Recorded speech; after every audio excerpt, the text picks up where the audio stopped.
If you've inherited a house in Virginia, there's a rule almost nobody tells you about, and it can hold up your money for a full year after closing. First, let's talk about what actually happens in order, because most people start in the wrong place. So somebody you love has died, and now there's a house. Maybe it's the house you grew up in. Maybe you're the one sibling who lives close enough to deal with it. Maybe you haven't been inside it in 10 years and you're dreading opening the door. I've walked families through this in Fairfax and Loudoun for over 23 years. Here's what I've learned. The people who struggle most aren't the ones with the messiest house. They're the ones who did things out of order. So let's put them in order for you. Step 1, figure out who actually owns the house. Figuring out who legally owns the house right now, because you can't sell what you don't own. And in Virginia, the answer is stranger than you'd think. Here's the part that surprises people. In Virginia, real estate usually passes to the heirs the moment the person passes away. Not when probate finishes, not when a judge signs. At death, if the house was owned jointly with a surviving spouse or held in a trust or had a transfer on death deed, it may pass outside of probate entirely. That's the smoothest path. And if you're watching and one of your parents is still living, that's a conversation worth having with an estate attorney now. If there was a will, the will controls who gets it. If there was no will, Virginia law decides, and the heirs record something called a list of heirs with the circuit court to establish the chain of title. Now, here's the wrinkle that trips up families.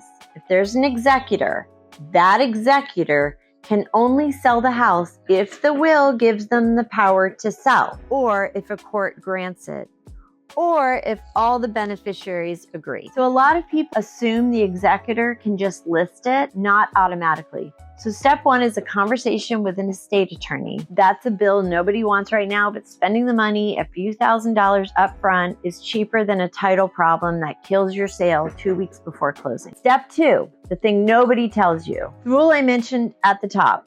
Under Virginia law, real estate sold within 1 year of the owner's death is not a valid conveyance against the person's creditors. In plain English, for 1 year after death, a creditor of the person who died can still come after the property, even after you've sold it to somebody else. So what happens? Your title company protects the buyer, and they do it one of two ways. Either they hold the sale proceeds in escrow until that 1 year mark passes, or they require you to buy something called a descendant debt bond. That means you go to closing, sell the house, and either not get your money for a month or buy this bond. The single most common thing families are blindsided by, and it's the reason I ask about the date of death of the person when I talk to you on the phone. Not to be morbid, because it changes the entire plan. If the anniversary is 3 months away, sometimes waiting is smarter. If it's 10 months away, you plan around it. Either way, you go in, instead of finding this out at settlement table, you go in with your eyes wide open. Step 3 is the tax part that's actually good news. Virginia has a no inheritance tax, so you do not owe the Commonwealth anything for receiving this house. And then there's the big one, the stepped up basis. Here's what this means. Your parents bought the house in Fairfax in 1978 for $80,000. It's worth $800,000 today. You are not paying capital gains on $720,000 of appreciation.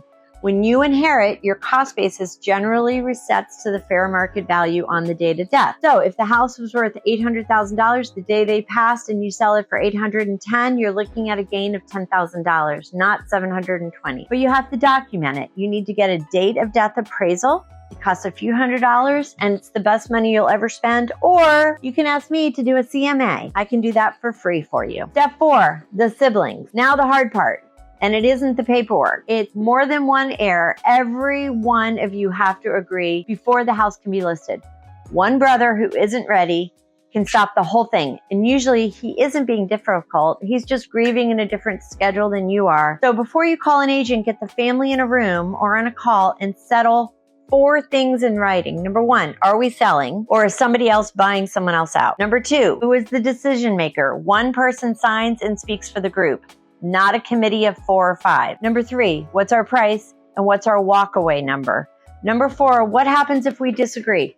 Write it down, Not because you don't trust each other, because grief makes people say things they don't mean. And a piece of paper you all agreed on when you were calm is worth a lot more 4 months later. Meanwhile, the house is still costing money every single day, assuming there's a mortgage, taxes, insurance, utilities, HOA dues. That adds up fast. And this is going to come out of everyone's share. So step 5, the stuff. For 40 years of belonging, this is what stalls sales for months. It's never about the furniture. Nobody wants to be the one who throws away mom's thing. So the boxes sit, the house sits, and the carrying costs keep running up. So pick a date. Everyone comes for a weekend, takes what matters. And after that, have professionals handle the rest. Estate sale companies, auction houses, donation pickup, clean out services. They do this every day, and they're not sentimental about the Tupperware, which is why you need them. Take pictures of the rooms before you empty them. People don't do this, and later they wish they had. Step 6, where I come in, selling it. Here's what I'm going to tell you. Things that saves you the most money. You probably should not renovate. Full kitchen and bathroom models in estate situations almost never earn back what you put in. The house will sell. It'll sell to somebody who's going to redo the kitchen their own way. What actually pays is to have a clean, empty, fresh paint on the walls,